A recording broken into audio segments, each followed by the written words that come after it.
Welcome to Guess the Lines in week 2 and 10 questions of the Upper Bowl podcast. I hope you guys are enjoying this as it's its own separate episode. I like to say it's its own little podcast episode. It's not in the main episode, but I'll say this: I'm glad we have football back. Jake Riepma, how we doing? Dunkin Dad, how we doing? And how do we enjoy the football? And I'll say this: I know Detroit is burning right now. There's a dumpster fire right now in the state of Miami right now, and I got one thing to say. A stench of cow manure hovers over this performance by the Dolphins. Shout out to Jim Mandich on that one. A stench of cow manure. That's what I can say. Send that over my way, because we are in a serious state of depression after that beatdown at Lambeau Field, and add to the mix that the Tigers are just absolutely wiltering down the stretch. If you care about the Michigan Wolverines, they got embarrassed in front of a big audience. So depression reigns supreme here, and there's nothing like welcoming a football season back by being completely depressed and hopeless. Yes, definitely. Duncan, how are you doing, by the way? Doing well. I mean, I would have liked to see the Eagles play a little more clean of a game, but we'll take the win versus Dallas and on to Kansas City. We'll talk about Big Jalen in a minute. Wait, by clean, do you mean like squeaky clean, like spit shine clean? Because that's spit shine clean. Yeah, spit shine clean. Octu will be proud of that one right now. Her stock is going up again, at least. So. Who's back of the week? Who is the? You know what? We'll add that to next week's show before we do the 10 question. Who's your back of the week? So we're gonna tease it for next week anyway. So who's back of the week? All right, 10 questions going from week after week 1. This is what we're gonna do. I'm going to read them to you, rotate you to who wants to start off, and we'll be good to go. All right, number 10. What head coach is on the hottest of hot seats after week 1 between Mike McDaniel or Brian Daboll for the New York Giants? I think it's McDaniel all the way. I mean, that is just, as Joe Buck would proudly declare after Randy Moss fake moons the field at Lambeau, a disgusting act. That's how you would describe Miami's Dolphins football. With Daboll, it wasn't much better, but let's do a little expectations versus reality. Anybody that has any kind of hope or expectations for the New York Football Giants with this current roster are sadly mistaken. And I think you could even say there were some actual positives to take away for the Giants. I mean, that's a 1-score game in the fourth quarter before the Commanders eventually outlast the Giants. But the Dolphins looked completely unprepared. They looked lost, and they're going against the kings of the AFC. No, the Indianapolis Colts, who hadn't won a home opener since Nam, for goodness sakes. So I think, I think you had more noise around McDaniel leading into the opener as well. For better or for worse, he's he is a unique personality. And when he first got to Miami, he was the offensive genius. He was wacky. He was quirky. He was fun. He was running, beating the reporters off the sidelines in a dead sprint at the middle of the halftime interview. It's all fun and games, but when you're losing all the time, the act doesn't become very humorous anymore. So I think, and Trevor, you would know better than anybody else, I think they're about ready to storm the castle in Miami and drive him out of town. They are want to drive him out of town. It's easy. McDaniel, Daboll is he's just dead man walking. As someone who did post game yesterday, full phone lines of all Dolphin fans wanting to go off this dude. Chris Greer's on the hottest of hot seats. I said Spain, which McDaniel was going to get fired by. I think it may be sooner. I don't think it's going to be after the Thursday night football game. I could be wrong in Buffalo. I think, honestly, people want Tua out too, and the people want to start Quinn Ewers now. And I'm starting to now troll Dolphin fans after they trolled Eagle fan, they trolled Charger fan. Like Tua's built better than Justin Herbert and Jalen Hurts. I'm going after all the Tua Donovan people. So I'm glad it is burning in Miami. Not like the Bronx is burning, but is burning in Miami Gardens at the facility where they only care about the science fairs anyway. So that's who I got. Dunkin Dad, who you got? No, I'll say Daboll. No, you're absolutely right. It's McDaniel a billion times over, twice on Sunday. The roster that's assembled down there, A-Chain, Tyreek, Tua, if anything, this guy should be scoring points, right? I mean, he should at least have some sort of vitality in his offense, and there's just nothing. Tyreek's throwing fits on the sideline, which means he's getting ready to be traded because he stomps his feet like a little baby, and that's what happens. Looking at you, Kansas City, to come pick him back up and take him in for a little bit because Worthy's hurt. Dable, you guys are right. He's in a no-win situation. He wasn't really given the offensive help where he needed it. They went out, they got Russell Wilson to sort of be a nice stopgap to prepare the time for Jackson Dart to really take over. Having Jameis Winston is sort of like your handcuff. That helps as well. He's probably learning more from Winston than he is from Wilson. But to Jake's point, yeah, it was a one-score game in the fourth quarter. So as a Giants adjunct, area fan, I do take away from that. They're still going to play their division rivals, kind of tough. But Dable, he's going to have to make a decision, and it's going to be the wrong decision at the wrong time or the right decision at the wrong time. And at the end of the year, both of those guys, GM and him included, are probably going to be out. But that still doesn't solve the problem if I'm the Giants. No, not at all. It's a dead man franchise rocking right now. The Mara family's been annoyed and everything, and it's great to see anyways. All right, number 9. What's a better QB matchup between Patrick Mahomes versus Joe Burrow or Lamar Jackson and Josh Allen after this wild Sunday night football game? Dunkin Dad, who you got? I think after last night, you have to say Lamar and Josh. It's good for the brand. It's good for the bankroll. It's good for the butts in the seat. It's good for Baltimore. It's good for Buffalo. All the B's with those guys. Burrow with the injuries, I think it's just a little bit of inconsistency, and we don't know how Cincinnati's going to respond. On the defensive side, they struggled with Cleveland this week. You expect that week 1, no matter who it is you're matched up with.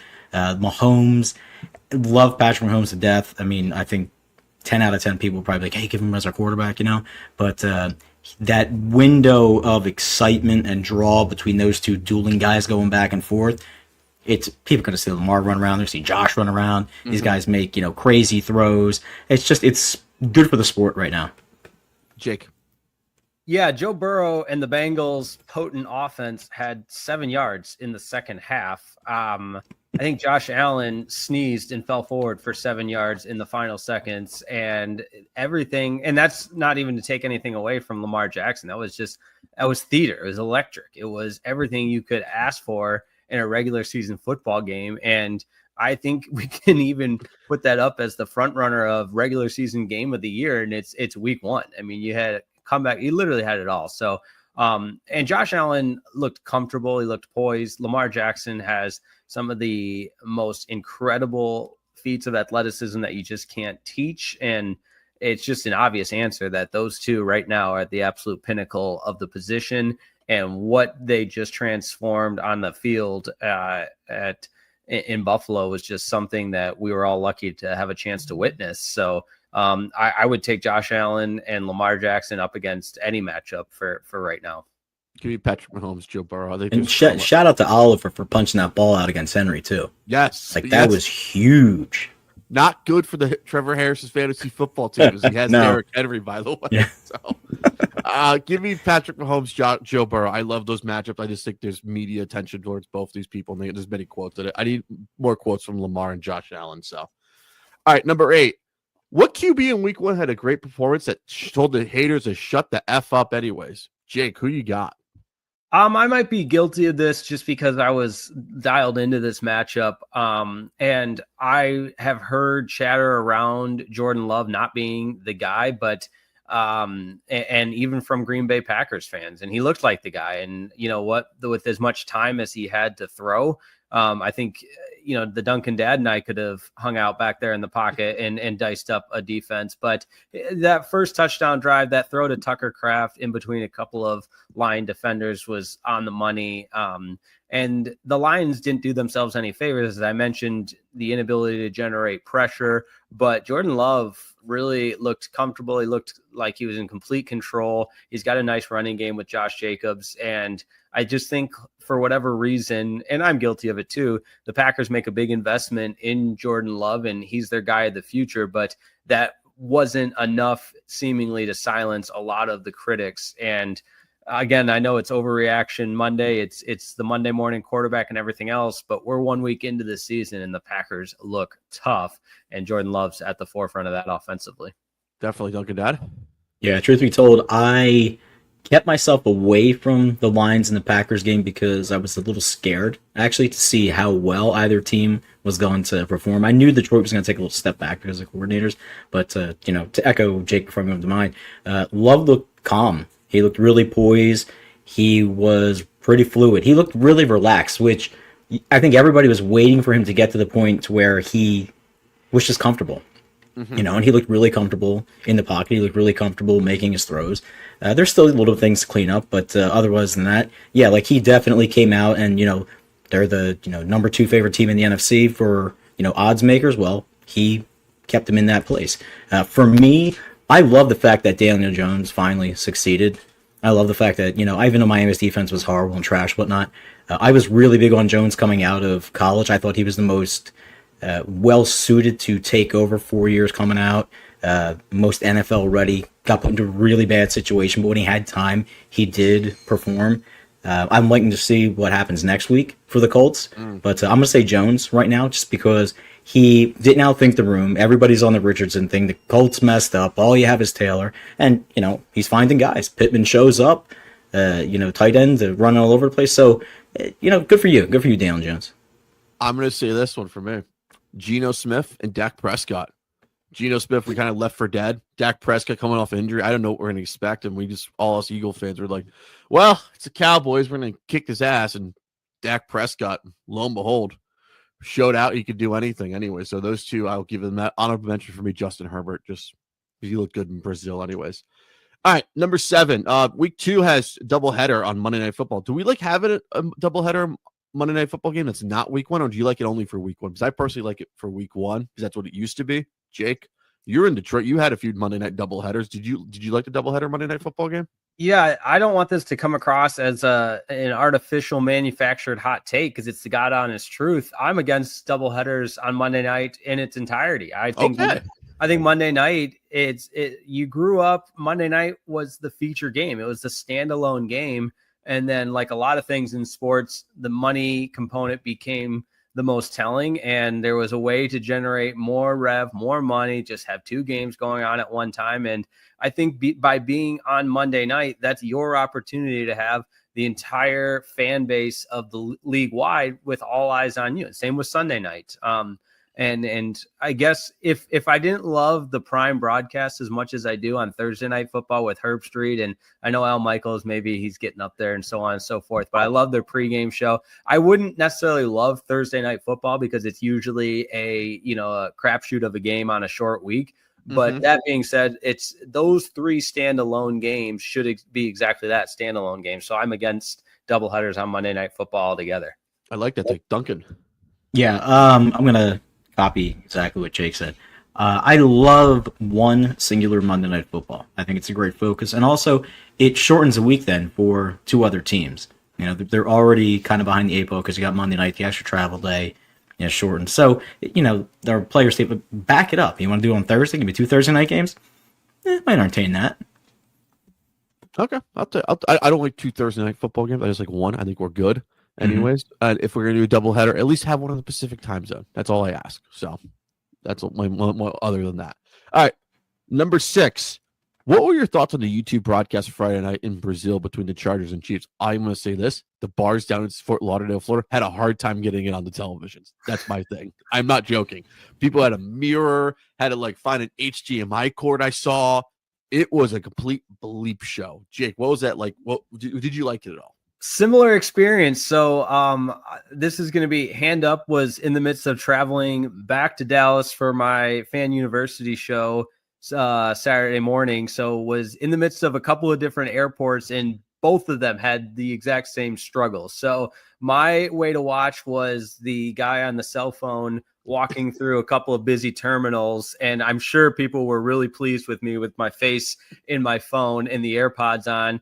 I did my best Cam Scatabo and shouldered a couple of people through the O'Hare airport during my connecting flight. But I thought, I didn't watch it close enough to have a truly well thought out take, if you will, on it.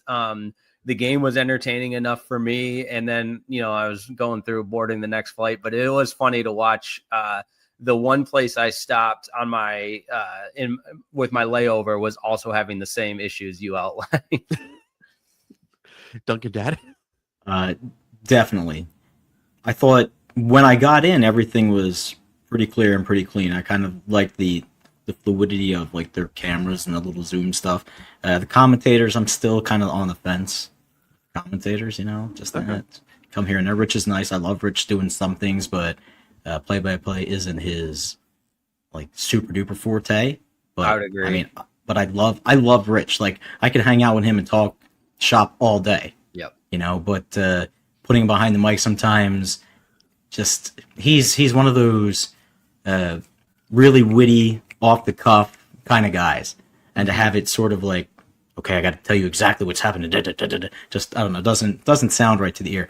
But aside from that, I mean, it was okay. I mean, I heard some people too with the connectivity issues. Heard people trying to log in. I had to log in on like 2 different TVs just to make sure, things were okay in streaming. And then, people picking up the ticket and it's going to be free and not free. So they're working the kinks out.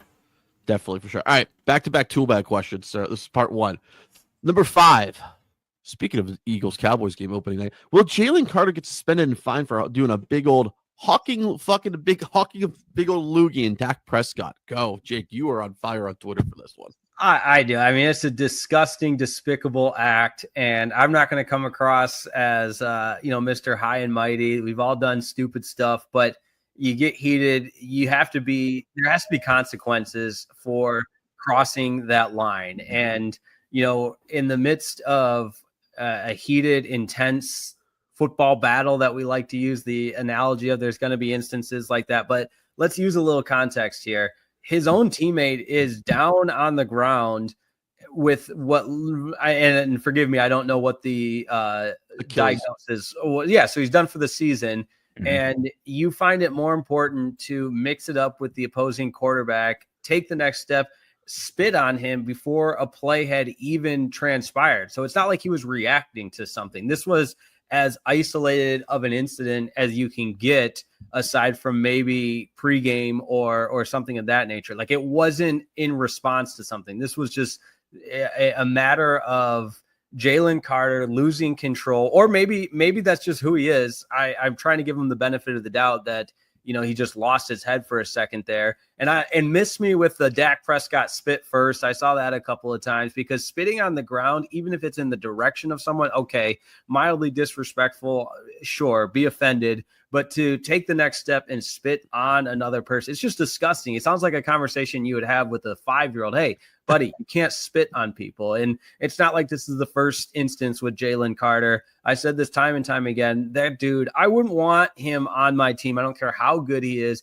He is a liability, a ticking time bomb. The past speaks for itself. I think a strong message should be sent of a multiple game suspension. And you can accuse me of overreacting, sure. No, you're good. But no, I like a little friendly debate. I just think a message needs to be sent that, hey, you can't just because you're an outstanding player and an elite talent get away with being a horribly egregious person. Like, what are we doing here? I mean, it's disgusting. And even the disease component too. Like, somebody chimed in, actually spitting on someone can be obviously detrimental in spreading diseases and things of that nature. So I really was fired up thinking, like, this is embarrassing. And kids are watching the game. We already have what I feel like it makes it difficult at times to watch these guys when every single play you got a defensive back, no, and you got a 4-yard catch for a first down, and it's a first down.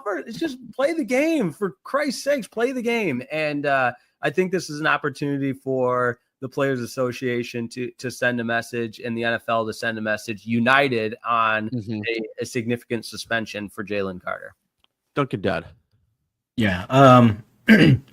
Vincent came down really hard in the offseason. Yeah. He put everybody on notice. He was like, listen, the taunting, it's going to stop. The behavior stuff is going to stop. The conduct, detrimental to the team, that stuff's going to stop. Like, these on the field issues, when they come up, like, they're going to be handled, swiftly in the right manner. And when everything sort of kicked off, and I know a lot of people around here were, chomping on, Eagles Twitter and stuff like that. And I was like, he's going to get a fine regardless. But I'm saying, like, he's going to get 2 games. People are like, he's not going to get 2 games. I'm like, he's going to at least get 2 games. Oh, it's going to be a game. I'm like, no, dude, like, they're trying to make a point. They're trying to make a point that the image that we're trying to convey, the way you guys are supposed to be there. And what makes it even worse is that, to Jake's point, this guy is premier defender on the Eagles. They just won a championship. He has, for better or worse, he has a history that people will look at and say, look, this is a little bit of the track record. And to the ticking time bomb thing, you're right. When I saw him in that moment, and I know the next question runs up into it, but like, I thought of another guy who the Eagles tried to rent out for a couple years to be on the team. And I was like, dude, that's his kind of move. Like, you're not that type of guy, but you just acted like him. You know, you pulled a Sue, and now you're going to have to live with what comes along with it. So, you know, minimum he's getting a game, he's getting a fine. The whole, you know, Dak spit first kind of thing, I get that, but you should have been more concerned about what was going on behind you. Be the bigger person, you know? Right? Like, at that point, you should have been in the huddle, lining up, getting ready, your player's down, you know, you're getting ready to first snap. Come on, dude. Like, you have to be a little bit more conscious in that moment. The same way that the kid in Florida, you know, spit on the kid in USF, and the USF kid just stood there like, hey, all right. And I'm sure that their coach came in and was like, yo, listen, you got to keep your composure. You got to keep your cool, because it always happens, right? It's always the person who reacts. It's always the person who gets, you know, goaded into something that they wind up, you know, throwing the flag at. And the emotions run high. And again, not to be, you know, a recorder, but to every single time that these guys do something, I'm like, come on, man. Like, you made a tackle. That's great. Line up. Oh, I just, you know, no, like, just play. And then you wonder why the kids are running around and everyone's disrespectful. No one wants to listen. No one wants to be coached. No one wants to be told what to do. They sit there and pout and put a towel over their head and they stomp their feet. It's like babies. It's ridiculous. All right. Number 4. Give me your all-time top 5 NFL scumbags of all time. I'm going to give you mine. Vontez Burfict, Bill Romanowski, Adam Pac-Man Jones. I will even throw up there some very the ones I can't stand anyways. I thought Strand could be a douchebag anyways, but he's not there, but I'll throw in Plaxico Burress in there. And I'll also throw in last one. Tank Johnson. Jake. Yeah, I had a lot of those on my list as well. Some that you didn't mention that I thought of and dirty on the field versus just like overall scumbag off the field, I think is an important distinction. Yeah. Because remember Albert Hainsworth? And Yeah, he was on my list. Yeah, the big contract. I just could not stand that dude, and he couldn't pass the conditioning test. So that was one that was on my list. And then you said what's his name? Vontez Burfict. Vontez Burfict. Yeah. I've got that. And then low key, this one, I never knew who was the worst or who was in the wrong first, but the Cortland Finnegan, Andre Johnson, like that was just, I just remember watching that. I don't know how old I was, but I was just like, I don't think that's football. Like, these guys are just scrapping. You're ready to play the feud. Yeah. And then the Crabtree with, who was it? Richard Sherman. Aqib Talib. Yeah, ripping the chain off and everything. So it's always a lot of wide, and I know those are isolated incidents, so maybe it's not fair to say, you know, they belong on this list. But going all the way back, Dick Butkus, and then the last one I'll say just because, and forgive me, I don't remember how the story ever, you know, ended up, like what the finality of it all was, but the optics behind Richie Incognito and bullying people in the locker room and everything. So I had him on my list. That's a good one. Nice. Duncan. I think the only guys I'm going to add to that list for you guys, and I don't know, see, like on field, off field, right? So I would definitely say like somebody like Deshaun Watson just for all the crap that he was involved in, but I think more so how he affected just the franchise and what was, you know, mortgaged for him. And Ndamukong Suh, he's got to make my list. I think he was kind of just, you know, he really pushed that line of, you know, being scrappy, dirty, a couple extra ankle twists, whatever. And then as for just like the look of the game, man, video game dude, but AB, like he just total meltdown, right? Like walking off the field, getting into it with his teammates.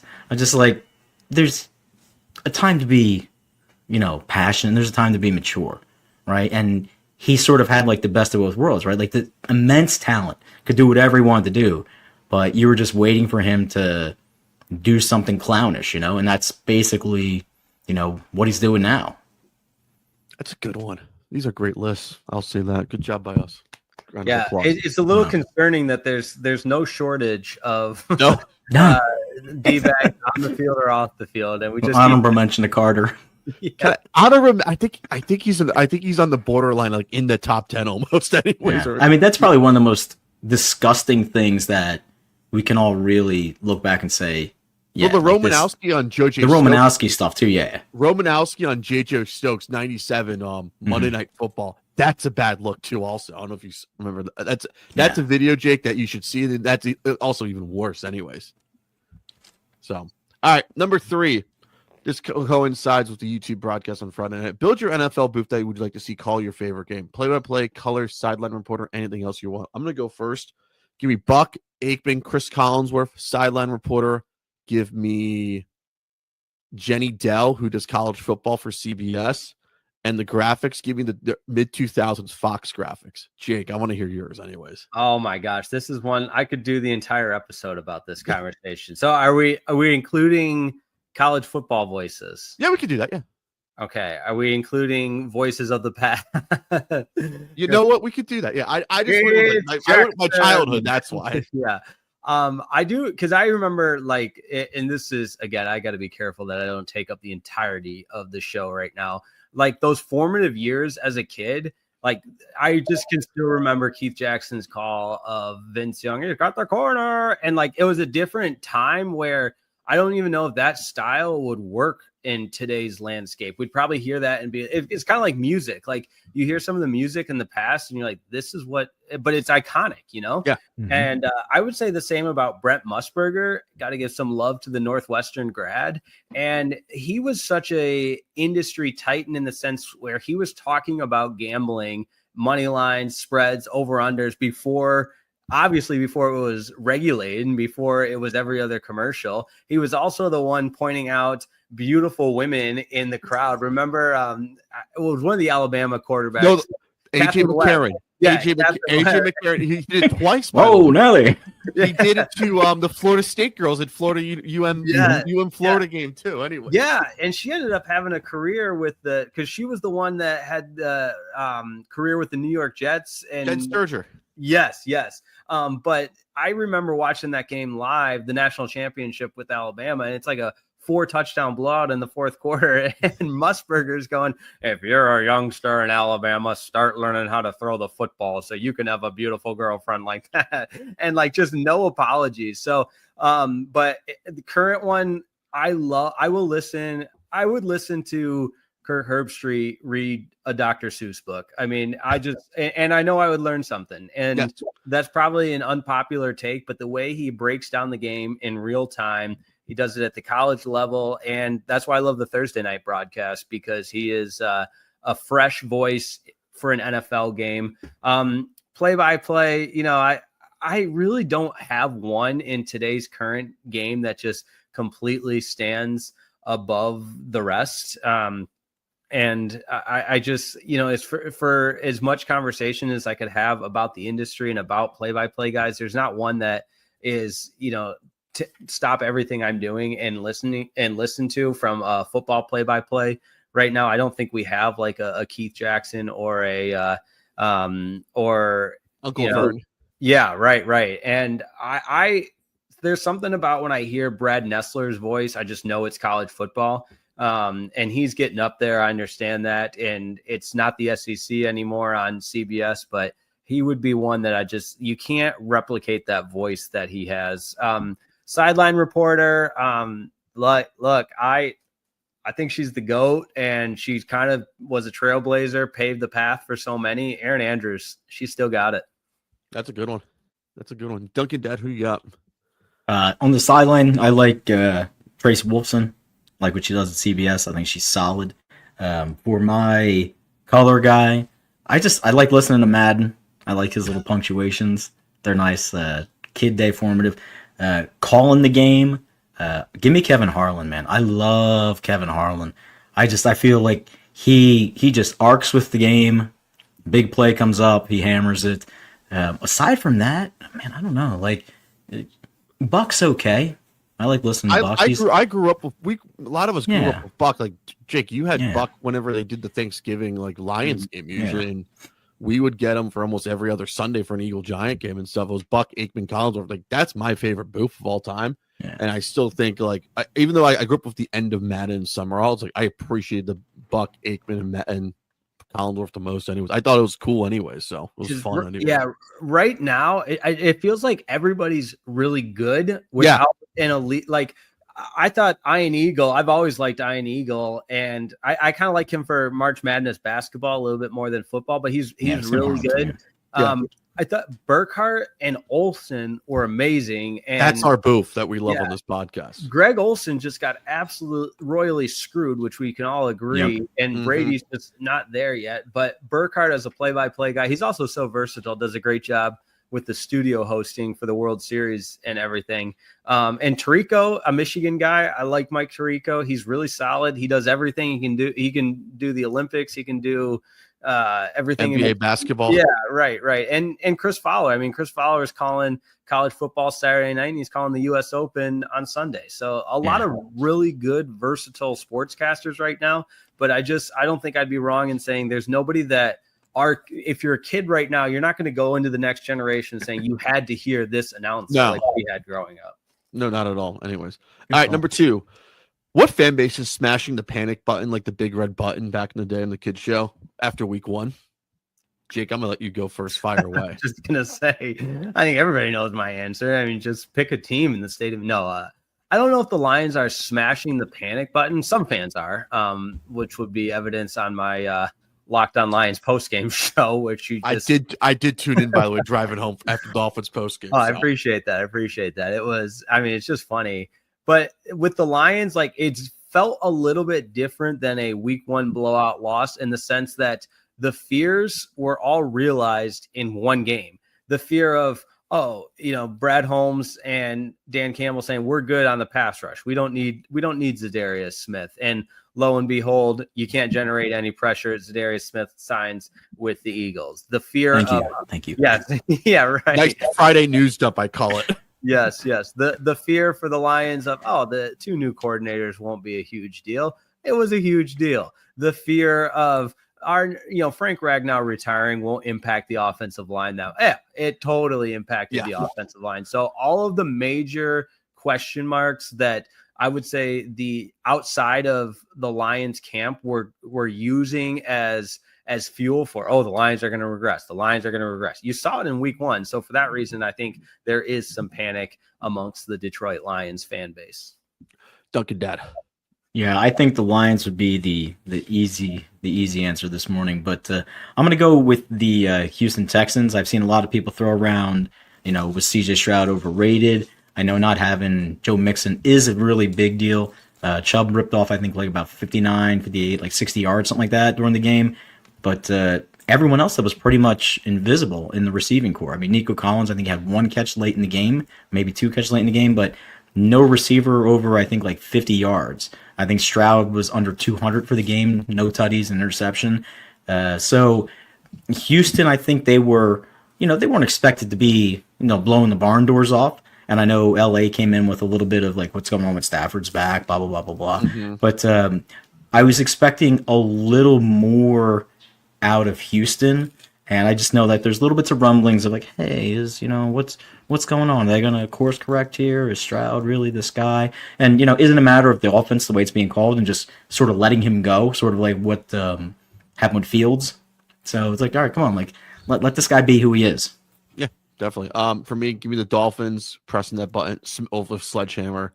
Okay, I'm going to throw the Jets on because I think they're kind of smashing the panic button because they had a lead and they blew it. So those are my 2 really teams. I'll fight back and argue a little bit. Yeah. I think the Jets are the opposite. The Jets are happy. Yeah, they scored some points. This could really work. I know, but towards the end, that defense blew it for them anyways. They need to make a stop anyways. That's my personal opinion. That's what the Jets anyways. So I think the Dolphins are a huge one down here, and I still have not seen smoke signals yet of a fire at in Miami Gardens yet. So, all right, last one. This could coincide with the Monday Night Football game. I'm going to try to keep it like that.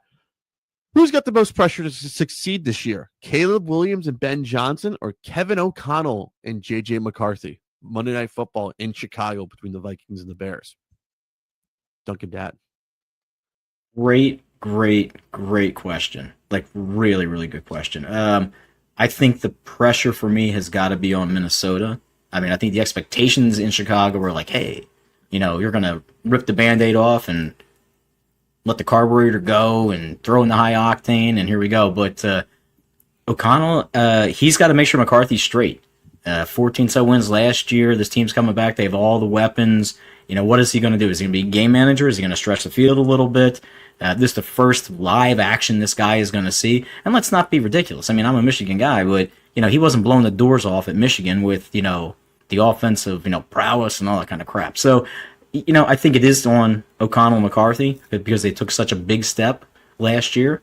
But Caleb and Ben as well. There's a lot of people buying into the Bears. Jake.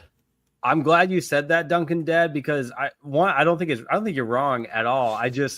I was honestly just thinking, all right, what are you going to say? Because then I'm going to just be the typical guy that disagrees, because I think there's substance and an argument to be had for both, which is obviously a sign of a great question by our fearless leader here, Trevor Harris. Shout out to you on the question. But being admittedly a little bit more plugged in the Chicago market with the CHGO Bears podcast that I go on from time to time, and just kind of listening to the noise, I think there's a ton of pressure on Caleb Williams as it relates to the fear of being wrong. And I don't know if you can necessarily make that same claim with Minnesota, because O'Connell's proven himself time and time again as a coach of the year, as a guy that gets the most. The players love him. You don't have any questions on the wide receiver core. It's just a matter of, yes, there's the unknown with J.J. McCarthy, but it's also year one. And it's a similar, I would say, I guess, luxury that the Bears had last year with Caleb Williams, albeit without Ben Johnson calling the plays and calling the shots as the helm. But you had kind of that initial year to say, all right, this is our acclimation process. There's going to be some ugly instances of rookie pains and growing pains and so on and so forth. Whereas Chicago, year two, and to steal a football cliche, we know the most improvement you make is from week 1 to week 2. How about for Caleb Williams from year 1 to year 2? And all of the noise around, he's not in the playbook all the time. Nobody taught him how to study film. Nobody taught him how to be a quarterback in the National Football League, combined with some of the unconventional characteristics of a quarterback in Caleb Williams, everything from painting the fingernails and, visibly emotional at times at USC. So it just seems like there's a lot of little points that you can pick at if you're, a fan of a different team than the Chicago Bears, and the internal pressure of, I hope this is the guy. And especially, you could say I had the same conversation with Ben Johnson. I hope he's the guy, because he was, the offensive genius. He was the hot coaching candidate and everything. And so I think there's a legitimate high pressure on the Chicago Bears to be good this year. I got to give it to the Chicago Bears. I think the J.J. McCarthy, I think it's both pressure, but I have to give it more to Chicago, because Chicago does not want to fail for another quarterback. And any USC quarterback post Matt Leinart has been blah anyways, or Mark Sanchez, really. So this one really needs to hit. And Chicago hasn't had a good quarterback since Jim McMahon, or you could honestly say Jay Cutler. So all the pressure's on Chicago right now. I'm going to also throw a little pressure on the Minnesota Vikings. They've had a good franchise quarterback since maybe Dante Culpepper. Anyways, let's be honest. J.J. McCarthy, top 10 pick. He better show out. As I said on this podcast when we previewed the NFC North, I have a feeling he could be Christian Ponder. That's my biggest fear right now. So I don't want to say I'm right yet, but there's a lot of pressure on both NFC North teams. So good job on 10 questions, Skylo, by the way. Let's give it a round of applause. All right. Thursday Night Football, guess these lines. Washington at Green Bay. Washington beat the Giants. Green Bay beat the Lions. I'm going to say Green Bay's a 3-point favorite here. Dunkin Dad. Yeah, I'll take Green Bay 3.5. It's Washington at Green Bay? Yes, it's at Lambeau Field. Oh, wow. I guess just to be different, I'll say Green Bay's favorite, but only by 2.5. It is 3.5. Let's go, Dunkin Dad. Let's go. There we go. All right, Yankees games blow. There's no international game this week, so we are thankful for that. At least I will say that for sure. Patriots Dolphins. This is in a week 2 game in Miami. It's gonna be hotter than hell. Give me the Patriots by 1.5. How about that, Jake? I'll go. I think we like a nice little overreaction after week 1. I'll go 4.5. Patriots, blah. Dolphins, blah, blah. Dolphins at home. Let me get the Dolphins. I don't know, man. Patriots. Give me the Dolphins with the love at home by 1.5. 1.5 Dolphins. I was wrong, and the Patriots are a road favorite, by the way. 44.5 is your over-under. All right, 49ers Saints. There we go. 49ers Saints. Give me the 49ers by a touchdown. Ooh. I don't think we saw enough from San Francisco to make it quite that drastic of a spread, but I think it's more than a field goal, so I'll go 4.5. Yeah, I'll take the Niners 3.5. And real quick, what was your quick take on the Niners? I didn't see much of. I just didn't see much of it because I was doing Dolphins post game. So I from what I saw, I think Robert Saleh being back and reunited with that staff, and the continuity that, not to say take anything away from the importance of having a well-rounded game plan defensively, but I think there's also something to be said, not just about the X's and O's, but just the familiarity of a defensive coordinator like Robert Saleh, all of his guys. And it's almost like, hey, let's run this back type of thing. And it felt and looked like that, and they balled out defensively. Yeah, I was going to say defensively, I was just like, yep, he's back where he's supposed to be. And we've said this ad nauseum on this program. Certain people are meant to be coordinators. Certain people are meant to be coaches. And he just looked like, I'm back home, guys. Let's go. Yeah. Saints are I saw this line. I was looking this up just for right now. So we're 6.5 point underdog right now to the San Francisco 49ers. Ouch. That's very big. wow. Bills Jets in the Meadowlands. Bills coming off big win. Jets heartbreaking loss. Give me the Jets. Give me the Bills by 3. I'm gonna say that. I'll take the Bills by. My Bills given 5, but it looks like they're going to score points. The Jets. Yeah. Yeah, I think we're all on the same page with a lot of this, and a lot of it is we all watch the same games. We all have 1 week to go off of, and we all are trying to piece this together. So I guess, again, just to be different, I'll say that the odds makers will see a big field day coming for Josh Allen and the Bills. I'll go 6.5. On the dot right there. Boom. Riepma. Let's go. You are on fire right now. All right, Panthers Cardinals 4:05. Panthers had a lightning delay during Jacksonville's the home opener for Jacksonville because of rain. It was nasty down here. I'm just going to tell you that. A whole rain cloud just hit South Florida and North Florida as well. Cardinals, they barely beat the Saints. Cardinals by 3. How about that? Jake, what you got?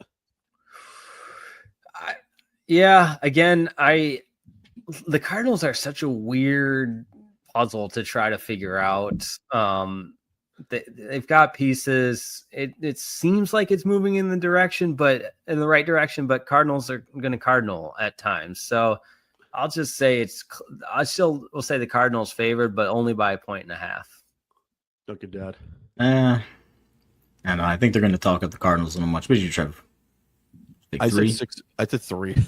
Yeah, I'll take 4. Give me the Cardinals. Give them 4. 6.5 right now for the Cardinals. Oh, huge! Where Jake was wrong. We were all of us are wrong. How about that? All right, let's go to the Muck games. Browns Ravens, classic rivalry, classic AFC North rivalry. I'm gonna say Ravens by 7 here. Yeah, this is gonna be the biggest one of the week. I'll pull a little Cowboys Eagles from week 1 and say 8.5. Oh my! All right, I'll take a solid 7. Guess what? 11.5 Ooh, 11 and a half. for the Ravens in Baltimore. Whoa, Wow. man. Buy it now, folks. Buy it now. They only lost by a point, right? That was Yeah, That's game. right. One Yeah. possession, yeah. Dunkin Dad was texting me like, "Well, look out for the Browns." That's Like, a look out for the I was Browns. driving in the rain. I was like, "What is this?" Trying not to crash in 95. All right, Rams Titans. I don't even want to watch this game at all. And even though Cam Ward's playing, give me the Rams by a touchdown. How about that, Jake? It's odd with the Rams because a couple of our guys at 105.3 The Fan, who, as the kids say, no ball. I mean, they know their stuff. They're very high on the Rams, and I guess I'm not high on the Rams, but I just get nervous about Matthew Stafford's back, and the defense is really good though, as we saw. Yes. I like the Jared Verse kid a lot, actually.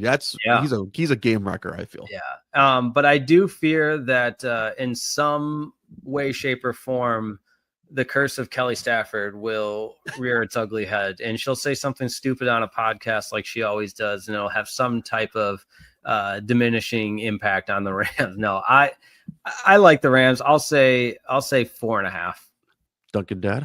Yeah, give me the Rams by 6. Right on the money. Right on the money for the Titans home opener for Cam Ward. I watched Cam Ward. He was all right. He was very shaky. I'll say that for sure. That's He was throwing darts and his receivers couldn't catch. He may have the worst wide receiver Apologist. of all time, anyways. That's all right. Broncos Colts 405 in Indy. Give me the Broncos by 3.5. Jake. I'll do Broncos, but only a 1.5. Dunkin Dad. I don't know. I take the Broncos 4 on the road. 2.5. And tell Vic Mark Mosier to comment down on me on Twitter. Tell him it's only week 1 after. Actually, I got added by him this weekend, anyways. So nice. All right, Seahawks Steelers, a classic rivalry, a classic Super Bowl rematch in the city of Detroit. One thing that happened in this game I remember is Ben Roethlisberger ruining his elbow. So, give me the Steelers by a touchdown. Oh wow, Dunkin Dad. I'll take the Steelers at home by a field goal. Jake.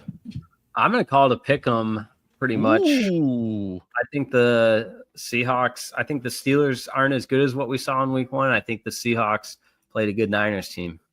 2.5 right now for the Steelers. So Jake is closest, so we'll give him that. Jake's in town for this one. A very classic NFC East rivalry. Giants and the Cowboys. Russell Wilson is starting, by the way. I've been told by people. He is starting. I'm kind of meh about it anyways. Give me the Cowboys by a touchdown for Brian Schottenheimer's home opener, and Dak Prescott going to light up the Giants as always. Give me Cowboys 7. Dunkin Dad. Give me the Cowboys by 5.5. Jake. I think you guys are far too high on the Cowboys, and even though it is their home opener, let's not forget what this roster lacks and what this team decided to trade away week before the season. Even though Dak looked really good, CD still had one of the more puzzling games you will see. Yeah, that was weird by CD. He's supposed to make a lot of those catches anyways. Yeah. Well, the first half he looked like the best wide receiver in the NFL, and then he just forgot how to catch the ball. So I'll say Cowboys 4.5. Cowboys by 6, by the way. Over under at 44.5. So wait, you said 6, right, Trevor? Yes, I did. All right, give yourself some credit. You always give us love. So wait, I like to pump you guys' tires up. If you give me love, you give me love anyways. All right, Sunday ticket watchable. I'm gonna give it to you. I got 2 games. Jaguars, Bengals, and Bears, Lions. We're gonna start with the Motor City where Jake's from. Bears and the Lions. This is a home opener in the D. Ben Johnson return game, which is huge, by the way, which is a major storyline. I think the Lions will be a 3-point favorite here. Jake. I think it'll be bigger than that, just because so much is on the line, and the Lions can't start 0-2 with 2 divisional losses. I think they'll get some things cleaned up, and I I guess I'm speaking from the heart, and I don't really know what the odds makers are thinking or seeing, but Ford Field will be rocking, hostile environment, one of the tougher places to play. So I'll say Lions 5.5. Dunkin Dad. Yeah, I think the talent aspect, sort of shows up a little bit more for the Lions in this game. I'm not taking anything away from Chicago at this point, but you have to recognize that Green Bay was, pretty much on par with where they're supposed to be. I think you give the Lions a little more edge at home. I think sort of predicated upon what happens in the Monday night game, if, Chicago just looks completely balling out. But right now, give me Lions 3.5 at home. Jake's on the money, 5.5. How about that? Boom. All right. Other one I like, Bengals Jaguars. I think we're just due for a fun game between Trevor Lawrence and Joe Burrow. Give me Joe Burrow and the Bengals in their home opener. 4 points, by the way. Jake. I think that offense is going to bounce back. So I'll say favored by 6.5. Dunkin Dad. Yeah, I'm taking the Bengals by a full touchdown. 3.5 for the Bengals right now. Whoa. Cincinnati. Oh my God. That's it? Yeah. That is it? We're that Over. high on Trevor Lawrence? They're that high on Trevor Lawrence. Over under at 49.5, by the way. We may have to take some points on this one. All right. Fox doubleheader, more like America's game of the week, since there's only one game. Everyone's getting this game. Eagles Chiefs Super Bowl rematch, 2.5 hour early pregame show for Fox. We are as we're recording this, we don't know if Jalen Carter is suspended or anything. I'm gonna say he's out for this game anyways. I'm gonna put my parameters there. So unless I'll say this, check your local listings for this week's Upper Bowl podcast. It was Dunkin Dad and I will talk about that, and Jake will react to it next Monday as we drop this. Give me the Chiefs. I think this is a must win for the Chiefs by 6 points. By the way, Dunkin Dad. Yeah, I'll take your bet. I'm giving the Eagles, giving the Chiefs 3.5. Jake Riepma. Ooh. On one hand, you can't, if you're the Chiefs, go 0-2. No. I think the Eagles will get their best shot. There's some things to clean up for the Eagles. If the Cowboys were gashing them at times offensively, surely the Chiefs will be able to. So I'll say, and I'm sorry, I missed this. Help me out. Where's this one being played? Is it Kansas City? Home opener? Yeah, look out. Give me the Chiefs. I'll go give me the Chiefs 3.5. 3.5. 1.5, which is pretty much a pick 'em. I go by. It's a pick 'em between the Chiefs and the Eagles as we open up. Really? Yeah. Yes, 1.5. Over under at 46.5. This may be another 7-on-7 game. All right. Sunday Night Football. Back-to-back primetime games for the Vikings. Jesus Christ. What do they get? Falcons, Vikings. I'm about it. Give me the Vikings by 3. I think that's the perfect number for Falcons and Vikings. Jake, what you got? I'll say Vikings 5.5. Dunkin Dad. Give me Vikings. I don't like the odd numbers, man. 4. 4.5 for the Vikings. Very close, Dunkin Dad. You've been on it. All right, doubleheader for Monday Night Football. We got one in Texas, 7 o'clock, 6 Central game for that. I don't know how many Houston Texans fans will make it out of work for that. Bucks, Texans, CJ Stroud versus Baker Mayfield. Give me the Bucks by 6, by the way. I like Baker Mayfield. I'm very high on this guy this year. I don't know why. Dunkin Dad, what do you got? I think the Bucks clean up a little bit of their stuff. Nabuka looks great. Give me Bucks 5.5. Jake. I'm going to take the Bucks are favored, but I'm going to go against the Bucks. I think the Texans bounce back in a big way, but I still think the Bucks are going to give the Bucks a 1.5 in this one. Texans are favorite here, by 3 points right now. I should have trusted my gut. That's what they all say when they say the wrong answer. But I thought, you know what? Texans at home opener, Monday Night Football. Why not? Tyler Miller may be mad at me. He may try to get in this chat right now or this video, but as he works for 610 in Houston, a recurring guest, big time Houston Astro fan. All right. Second game, 10 o'clock Eastern, 9 p.m. Central, Jake. We have a doubleheader. And it's not Mike Golick, Mike Ditka, and Mike Greenberg calling this game. It is Chargers Raiders at 10 o'clock at night. I'm probably not gonna watch this. Give me the Chargers by 3 in Vegas. Jake. Yeah, I can't really stand the Raiders, and Harbaugh, he's a lot of things, but among those things, he's a guy that loves football, and his team loves playing for him. And Herbert, I know for the 5th year in a row, it feels like we're saying he's really coming into his own, but Chargers 4.5. Stole my number. Okay, give me Chargers 5. Chargers by 3. Oh, in Vegas. All right. Home opener there. That is a home opener, and it's a late night time in Vegas. That's going to be a wild one. Jake, what's going on with Fan University, and when are you going to be on air again? What's going on with Locked On Sports Detroit? We're busy because we got post-game shows on Locked On for every Tigers game. A little off night tonight, but Tigers are wiltering down the stretch, which is always fun. Locked On Lions weekly show on Thursday at noon Eastern, and then post-game show on Sunday, and Fan University on 105.3 The Fan, previewing all the college football action. I'd be remiss if I didn't mention Fox Big Noon Kickoff will be at Northwestern University, my alma mater, at the lakefront, and Oregon might win that game by 70. I mean, you saw what they did to Oklahoma State, 69-3. I would not be surprised. We're talking guess the lines. Oregon should be a 70-point road favorite in a conference game against Northwestern. In Big Ten, Fox Big Noon Kickoff will be there to witness it all. So what's not to love about that? That is very true. Dunkin Dad. I'll talk to you Tuesday. How about that? We'll do. We'll work. We'll talk later this week. Jake, we will talk. Thank you as always. Take care. Be well. Peace.